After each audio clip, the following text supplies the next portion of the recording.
This is Sunday the 8th of February. It's a dull day, though still very mild. It's just started to rain, and we cross the Antarctic Circle in about 10 minutes.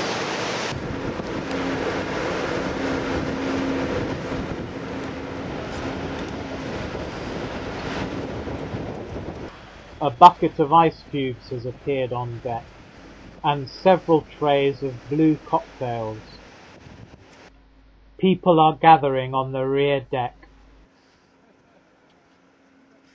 Now King Neptune arrives.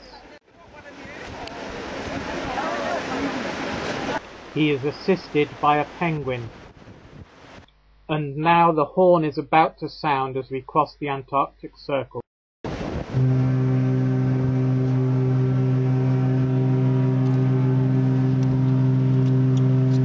My GPS reads 66 degrees and 33 minutes south.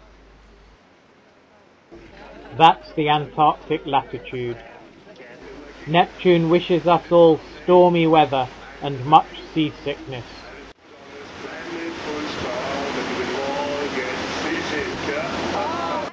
Next follows an ancient rite of passage, going back, at least a few years, in which icy water is poured down the back of our necks.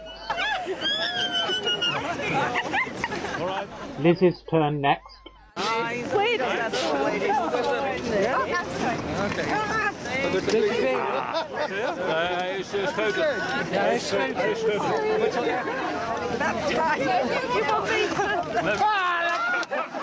All very juvenile, but here we go.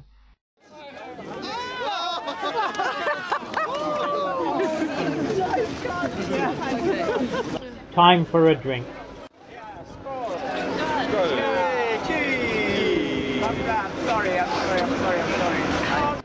Well, I've just removed these from down the back of my shirt, and that's what the back of my shirt looks like. Thanks, Neptune. And that's the front of my shirt. I prefer the ice when it's floating picturesquely past. And there are some spectacular icebergs out there now.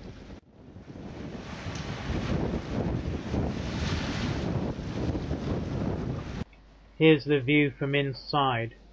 That's a blue one in the middle distance.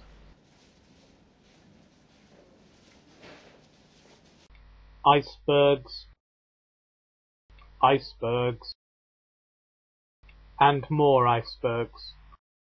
Icebergs floating past the cabin window. This afternoon our journey continues to the tiny Detaille Island. The landing begins around 3 o'clock.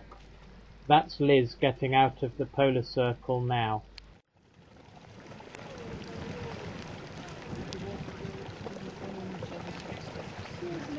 Sorry. The expedition staff help us up a snow-covered slope. All these people with long legs playing in, I don't know. They want to try it for short ones. It's spotting with rain again. Liz poses for me to take a photo.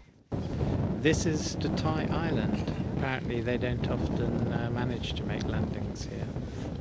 They tried on the last trip but weren't able to get in because of the ice. Detaille Island is the site of a former British base. The handout from the expedition team reads, "One has to admit, the British were not very imaginative when it comes to naming their stations. Here on Detaille Island we find the former Station W, in operation from 1956 until 1959. The personnel here were doing work in surveying, geology and meteorology, but the base was evacuated when the sea ice and weather made relief by ship impossible. The personnel then closed the station and transferred to Horseshoe Island, Station Y.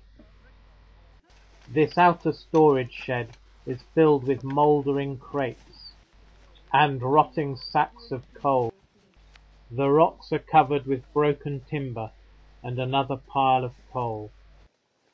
The former living quarters are deemed fragile and dangerous. The red flags mean we are not allowed inside."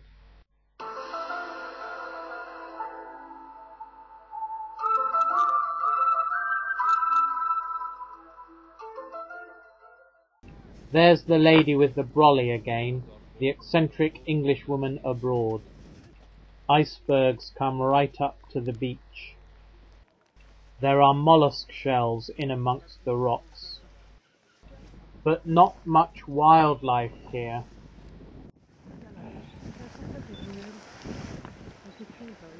Just some lonely skuas.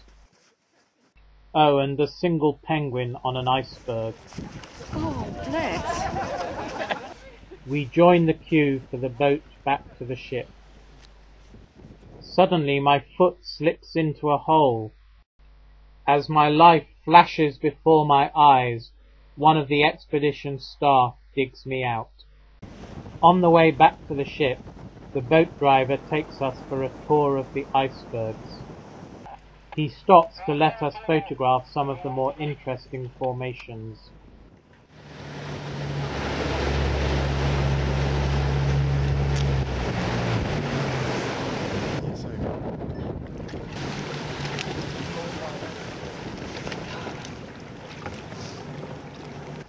One of the other boats has developed a bit of a problem.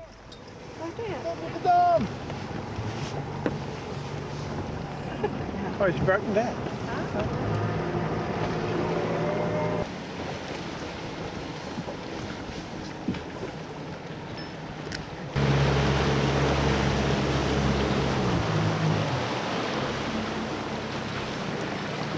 Next we get to see some Adelie penguins, recognizable by the white ring around their eyes.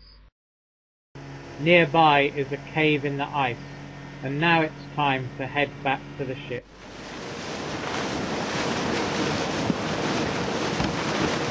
While we are taking our wellies off, the stricken boat is being returned to the boat deck.